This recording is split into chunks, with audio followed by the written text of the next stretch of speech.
नमस्कार साथियों। Cease fire collapse हो चुका है।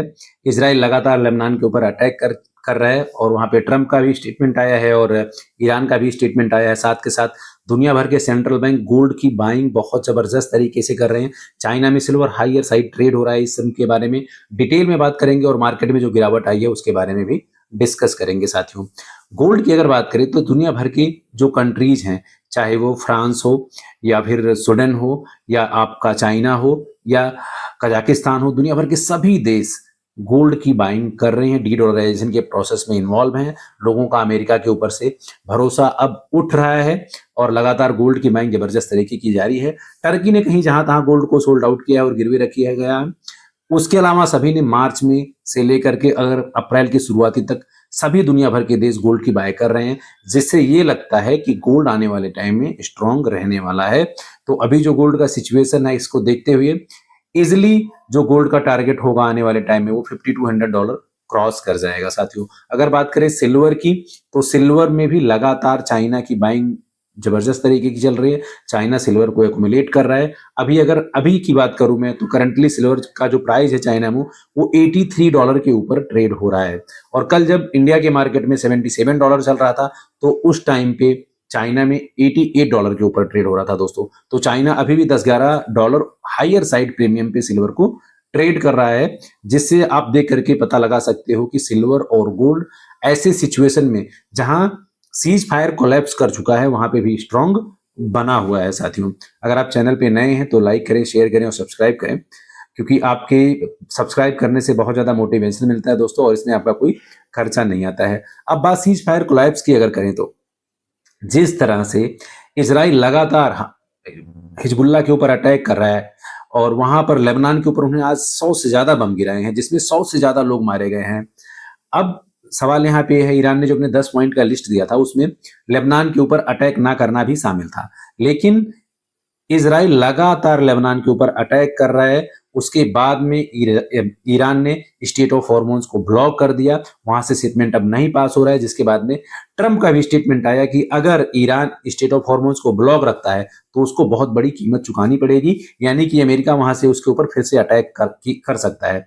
और दूसरी तरफ जो जेडी वेंस हैं, यूएस के वाइस प्रेसिडेंट, जो पाकिस्तान में आकर के समझौते को आगे बढ़ाने वाले थे, जो मीटिंग्स थी उनको लीड करने वाले थे, उन्होंने कहा है कि ये जो लेबनान वाला पॉइंट था वो 10 पॉइंट में था ही नहीं, लेकिन जो ईरान की तरफ से लिस्ट आया था उसमें ये साफ साफ हर जगह अवेलेबल है कि कोई भी पार्टी, चाहे वो अमेरिका हो, इजराइल हो, अब लेबनान और हिजबुल्लाह के ऊपर अटैक नहीं करेगा। लेकिन इजराइल का कहना है कि जो हिजबुल्लाह के आतंकवादी है वो लगातार ईरान के ऊपर अटैक करते रहते हैं, इसलिए वो लगातार वहां पे बॉम्बिंग करता रहेगा।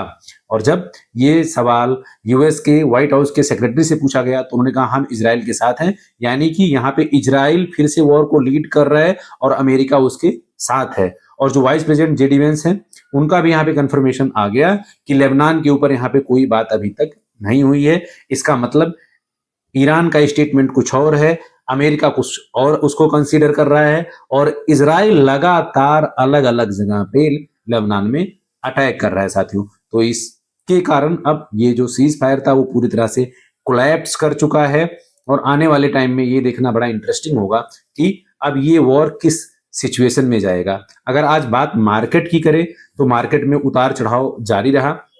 निफ्टी लगभग 1% लुढ़क करके बंद हुआ और बात करें अगर बैंक निफ्टी की तो 1.5% से ज्यादा लुढ़क करके बंद हुआ। 100% के आसपास आपका सेंसेक्स। तो यहाँ हर जगह गिरावट देखने को मिला है मार्केट में। अगर बात करें गोल्ड की तो गोल्ड अभी $4740 के आसपास ट्रेड हो रहा है, सिल्वर $74 के आसपास ट्रेड हो रहा है। कल से कंपेयर करें तो लगभग गोल्ड में 2 से लेके 3% की गिरावट है और सिल्वर में भी 3% की गिरावट है अगर कल से आप कंपेयर करोगे तो। लेकिन ओवरऑल अगर देखा जाए तो जिस तरह से दुनिया भर में सप्लाई शॉर्टेज है और स्पेशली चाइना जो सबसे बड़ा प्रोड्यूसर है और सबसे बड़ा सप्लायर भी है, वो सिल्वर को बहुत ही जबरदस्त तरीके से एक्युमुलेट कर रहा है। ऐसे सिचुएशन में भी $10 से $11 वहां पे सिल्वर हायर साइड ट्रेड हो रहा है। और जो दुनिया भर में, चाहे वो चाइना हो या फिर जापान हो या फिर चाहे यूरोप की कंट्रीज हो, वहां का जो न्यूज़पेपर कह रहा है उसके हिसाब से हर कंट्रीज सिल्वर को एक्युमुलेट करता हुआ यहाँ पे नजर आ रहा है ऐसे सिचुएशन में। और बात करें अगर इंडिया की तो ईटीएफ में भी यहाँ पे बाइंग देखने को मिली है ऐसे सिचुएशन में। और इस बार जो इन्वेस्टर हैं, जो स्मॉल इन्वेस्टर हैं, उन्होंने भी पेशेंस दिखाया हुआ है, स्पेशली चाहे वो सिल्वर, गोल्ड, इक्विटी हो, सब पेशेंस करके यहाँ पे दिखाया है सबने।